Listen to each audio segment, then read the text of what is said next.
ఎలా సాగేది సార్ మీ బాల్యం ఎలా ప్రారంభమైంది? నా బాల్యం అంతా కూడా అంటే మా నాన్నగారు నా చిన్నతనంలోనే చనిపోయారు. నాకు ఊహ తెలుస్తున్న సమయంలో మా నాన్నగారు చనిపోయారు. అయ్యో! తర్వాత ఎలా సార్? హ్మ్. ఎలా? ఏ వయసు అప్పుడు మీది? నాకు 7, 7 ఏళ్ల వయసులో? 7 సంవత్సరాలు. 7 సంవత్సరాల వయసులో నాన్నగారు ఇదైపోయారు. ఆ తర్వాత ఏంటంటే తర్వాత అక్క చెల్లెళ్ళకి పెళ్ళిళ్ళు అయిపోయాయి. ముగ్గురు అక్కలు చనిపోయారు. ఇంకా పాపం పెద్దన్న గారు మమ్మల్ని సాకారు. మా పెద్దన్న గారు పాపం ఆయన సాకాడు. రెండో అన్నగారిని మా నాన్నగారు స్నేహితులు ఒక ఆయన విశాఖపట్నం తీసుకెళ్ళిపోయి వాడికి అక్కడ బ్రతుకు తెరువు ఇచ్చారనమాట. వాళ్ళు చదివి చెప్పి అంటే మా వృత్తి కుల వృత్తి పితృకార్యాలు చేసేటటువంటి వృత్తి. రాణి వెంకటేశ్వర్లు గారని చెప్పి వాళ్ళు మా అన్నయ్యకి విశాఖపట్నంలో వాళ్ళు ఇచ్చారు. మా పెద్దన్నయ్యకి ఊళ్ళో వాళ్ళు జోగయ్య తాతయ్య గారని చెప్పి మా వాళ్ళే అవుతారు. మా పెద్దన్నయ్య గారికి కాస్త చదువు చెప్పి మా పెద్దన్నయ్య చాలా దూరం నడుచుకుంటూ వెళ్ళి హ్మ్. పాపం ఏదో వచ్చిన దాంతో జాగ్రత్తగా చూసి మమ్మల్ని అందరినీ చూశాడు మా అన్నయ్య గారు. మా పెద్దన్న గారు చూశారు. తర్వాత మా అన్నయ్యకి పెళ్ళైపోయిన తర్వాత మా వదిన గారు మమ్మల్ని తల్లిలా ఆదుకుందనమాట ఆవిడ. హ్మ్. మమ్మల్ని అందరినీ చూసి ఈ కుటుంబాన్ని అంతా ఒక తీర్చిదిద్ది చేసుకొచ్చింది. ఆ తర్వాత ఇంకా తల్లిగారు కూడా వెళ్ళిపోయారు. అయ్యో! మా తల్లిగారు కొంతకాలం అప్పుడే వయసు సార్ మీది? నాకు 27 అబ్బా! వయసు. ఎందుకంటే ఊహ తెలియని ఊహ అప్పుడప్పుడే తెలుస్తున్న వయసులో తండ్రి గారు పోయారు. ఇంక నేను రూపాయి తెచ్చుకొని పోషించి తల్లిని చూసుకుందాన్న వయసులో తల్లి పోయింది. ఈ వయసులో కొడుకుని తీసుకెళ్ళిపోయాడు దేవుడు. అబ్బా! జీవితంలో బాగుపడిందే లేదు. కొడుకు పోయారా మీకు? నాకు రెండో అబ్బాయి కాలం చేశాడు. ఎన్ని రోజులవుతుంది గురుగారు? 6 సంవత్సరాలు. కరోనా ఇంకొక 5 మాసాల్లో వస్తుందనగా. ఎలా జరిగింది గురుగారు? లుకేమియా వచ్చి పిల్లాడు వేదం చదువుకుంటున్న పిల్లాడు. లుకేమియా వచ్చి పిల్లాడు ఇదైపోయాడు. అది అంటే అంటూ ఉంటారు చూసారా? అంటే పైకి డాంబికంగా బ్రతకకపోతే మనుగడ ఉండదండి. ఇక జీవితంలో ఎన్నో ఆట్లు పోట్లు ఉంటాయి. సొంత ఇల్లు ఉన్నది మాత్రం గోడ పీక్కు తినం. అవును. కాబట్టి ప్రతి ఇంట్లోని ప్రతి వాళ్ళకి ఏవో ఒక చికాకులు, ఏదో ఒక బాధలు ఉంటూ ఉంటాయి. కానీ కాలం నేర్పిన పాఠం ఏంటంటే, కాలం ఏ దెబ్బ కొట్టినా, ఏది చేసినా నువ్వు మొండిగా ఎదిరించి బతికి వెడితే తప్ప తెల్లారితే సూర్యోదయాన్ని చూడలేమండి. ఎవరు లేపరండి.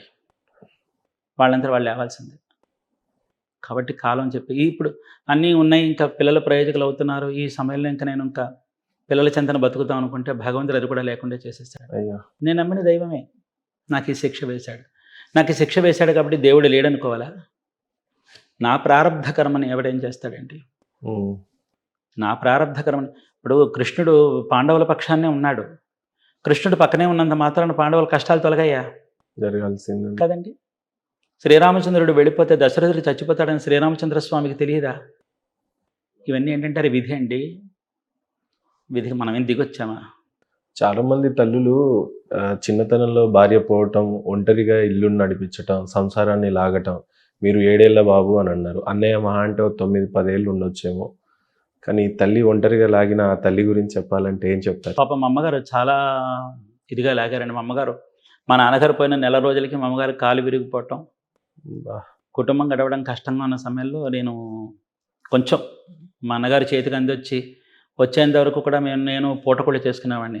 ఒకళ్ళ ఇళ్ళలో ఒకరోజు, ఒకళ్ళ ఇంట్లో ఒకరోజు హ్మ్. మనం అడుక్కుని చేసుకుని పూటకూళ్ళకి చేసుకుని తర్వాత ఎండాకాలంలో మనకి చల్ల పోస్తారు కదా! మజ్జిగలు పోస్తారు కదా! హ్మ్.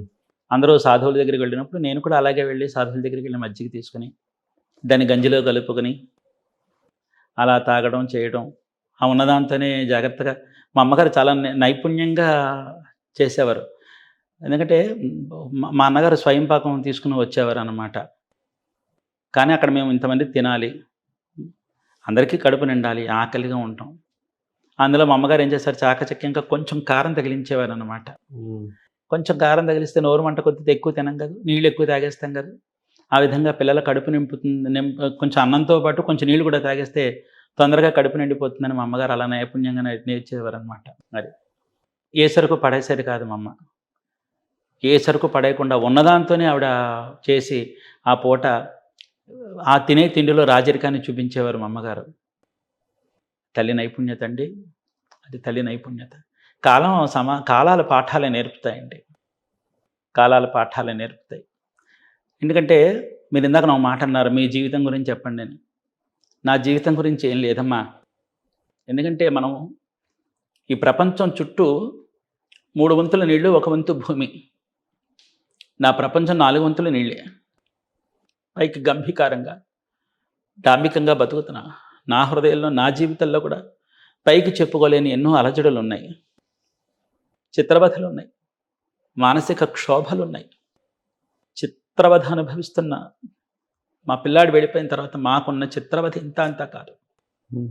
ఈ చిత్రవధలోంచి కొంచెం నేను మేలుకున్నానంటే నా అభిమానులకి నేను బతికున్నంతకాలం రుణపడి ఉంటానండి. అభిమానులు పలకరించారండి. పేరు పేరున ఈ రోజున ఈ సమక్షంలో చెప్తున్నాను, మన సిగ్నేచర్ స్టూడియో సమక్షంలో చెప్తున్నాను.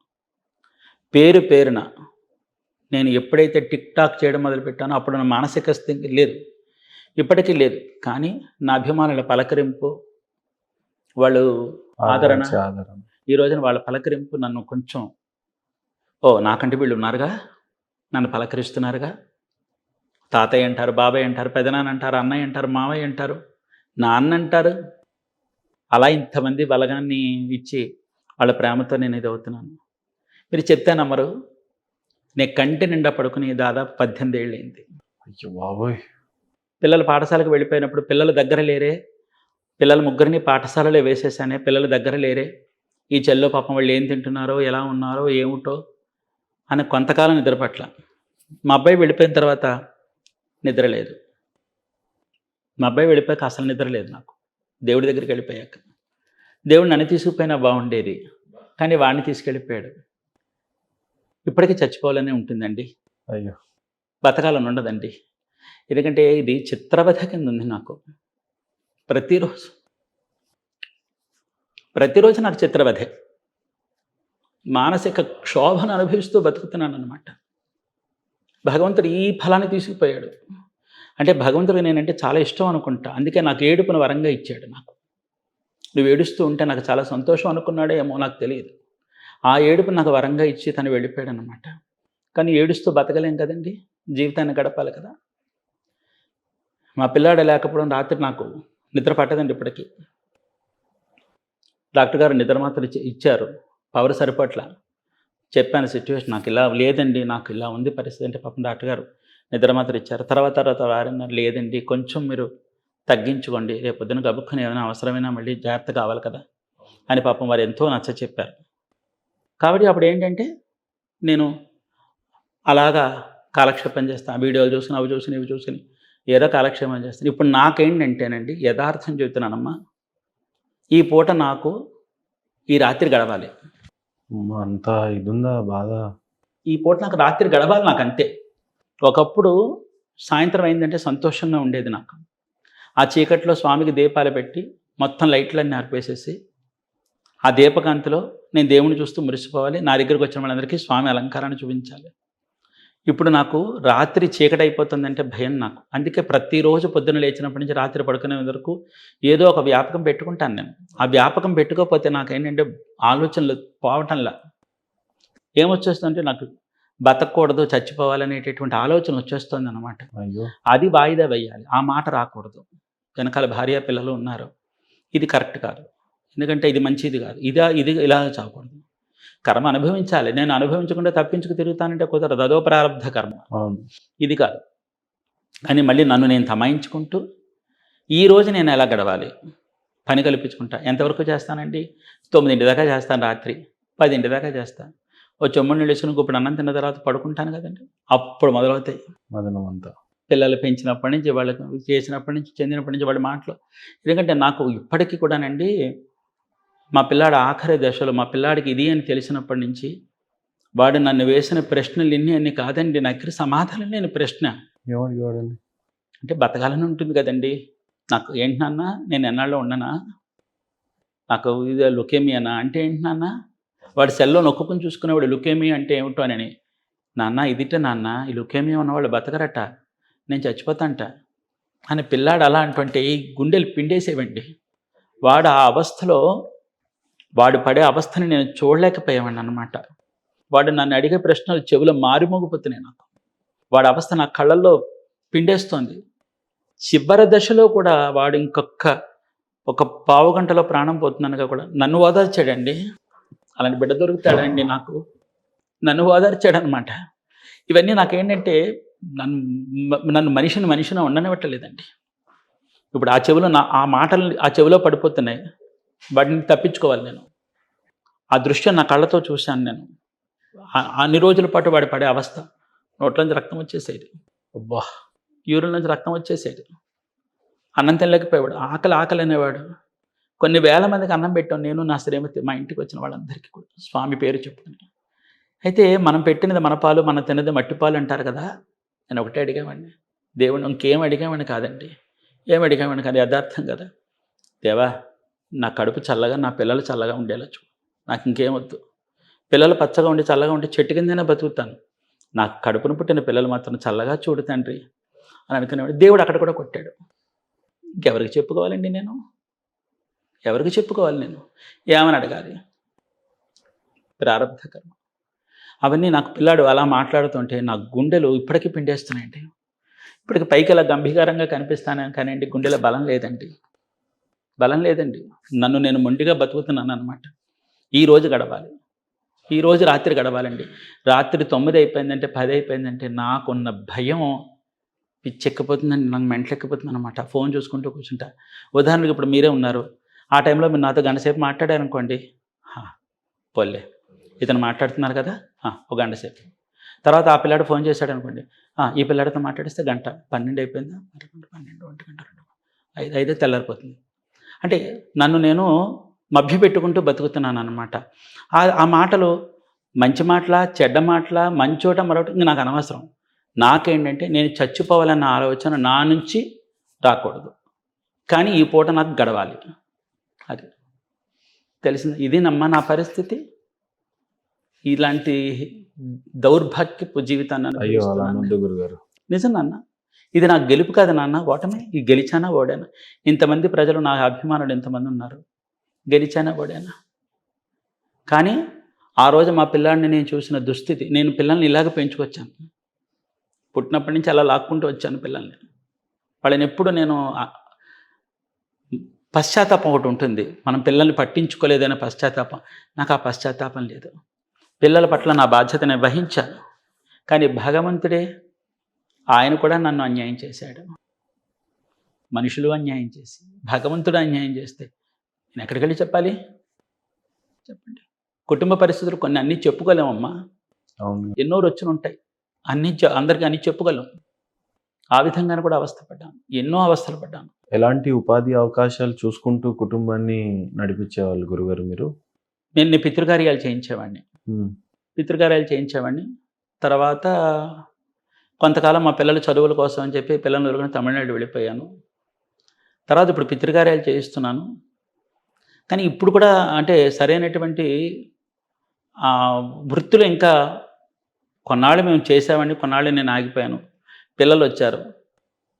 కానీ ఇంకా అంత రాణింపు లేదు. ఇల్లు నడిపించడానికి ఇంకా ఆర్థికపరమైన పరిపుష్టిత అయితే లేదు. మా అమ్మగారు నాకు చెప్పేవారు, నీ దగ్గర డబ్బులున్నా లేకపోయినా పై గుంభనంగా బతుకు. చస్తే చచ్చో, పోతే పోయావు. 4 రకాల దుస్తులు పక్కన పెట్టుకో, దర్జాగా వెళ్ళు, గుంభనంగా ఉండు, నీ బతుకు వెళ్ళిపోతుంది అనేది మా అమ్మ. మా అమ్మ నేర్పిన పాఠం ఈ రోజున సమాజంలో నాలా ఎంతమంది ఉన్నారంటారు? ఎంతమంది గుంభనంగా ఉన్నారు చెప్పండి? డబ్బుంటే రోజు గడుస్తుంది ఏమిటండి? మనశ్శాంతి ఉండాలి. సొంతళ్ళు ఉంటే గోడ పీక్కు తింటాం ఏమిటండి? తినగలిగేందుకు ముందు మనసు బాగుండాలి. మనసు బాగాలేనప్పుడు కూడా ఎంత పెట్టినా తినలేము. అడ్డడి తప్పాల, అందరికీ అన్ని రోగాలు ఉన్న అడ్డడి తప్పాలకి ఏ రోగం ఉండదు. వండుకు తింటాం అంతే. ఏదో తింటాం. కాలక్షేపంగా తినడానికి, మనసు పెట్టి తినడానికి తేడా లేదు. ఇదన్నమాట జీవితం. కాబట్టి ఏంటంటే ఈరోజు నాకు చీకటి పడిపోయింది. తెల్లారేంతవరకు నేను ఏం చేస్తే నాకు వెళ్ళిపోతుందో ఆ కాలక్షేపంలో నా బతుకు గడిపించుకుంటున్నాను. అది నాకు అవసరం. చాలామంది మీరు పెట్టిన పాటలు చూసి, మీ ఒళ్ళుని చూసి, మీ బాడీని చూసి చాలా ఆనందంగా ఉన్నారు అనేది తెలుసు గురుగారు. ఈ కోణం తెలియదు యాక్చువల్గా. నేను రైల్లో వస్తున్నాను, వందే భారత్లో వస్తున్నాను. పిల్లాడు చిన్నపిల్లాడే, వాడికి 30 ఏళ్ళు 35 ఏళ్ళు ఉంటాయి పిల్లాడికి. నన్ను చూసి నా అభిమానట. ఆ పిల్లాడు నా దగ్గరికి వచ్చేసి ఉన్నపడంగా పట్టుకుని ఏడ్చేశాడు. ఏం అబ్బాయి అన్నాను. మీరు పడిన కష్టమే నేను పడుతున్నాను గురువుగారు. 3.5 సంవత్సరాల బిడ్డ, నెల రోజులైంది పోయి. ఎంత దుఃఖం వచ్చిందంటే చెప్పలేను. కానీ ఈ దుఃఖంలో ఎంతమంది నాలాగా బాధపడుతున్న వాళ్ళు ఉన్నారో చెప్పలేను. వాస్తవం గురుగారు. కాబట్టి ఏంటంటే ఈరోజు నేను ఏం మాట్లాడతానో, ఏం చూస్తానో, ఏం చేస్తానో అదంతా అనవసరం. నాకు ఈరోజు నడవాలి. ఈ రాత్రి గడవాలి. ఆ రాత్రి గడవకపోతే ఆ మాటలు, ఆ దృశ్యం, పిల్లాడు పడిన వ్యధ ఉంటాయి కదా గురుగారు. చూసి ఎన్ని ఇవన్నీ నాకు అనుభూతులు, ఎన్ని పిచ్చెక్కిపోతుంది అనమాట. జ్ఞాపకాలు ఇప్పటికీ ఉంటాయి. పిచ్చెక్కిపోతుంది. ప్రతిరోజు పిచ్చెక్కిపోతుంది. ఉమ్. తప్పుడు ఆలోచన వచ్చేస్తుంది. ఈ రాత్రి మనం ఆలోచన రాకుండా ఉండాలంటే నేనేం చేయాలి? బుర్ర మళ్ళించుకోవాలి. ఆ మళ్ళించుకునే ప్రయత్నం నాది. దాన్ని ఇష్టం వచ్చినట్టు మళ్ళించుకుంటా.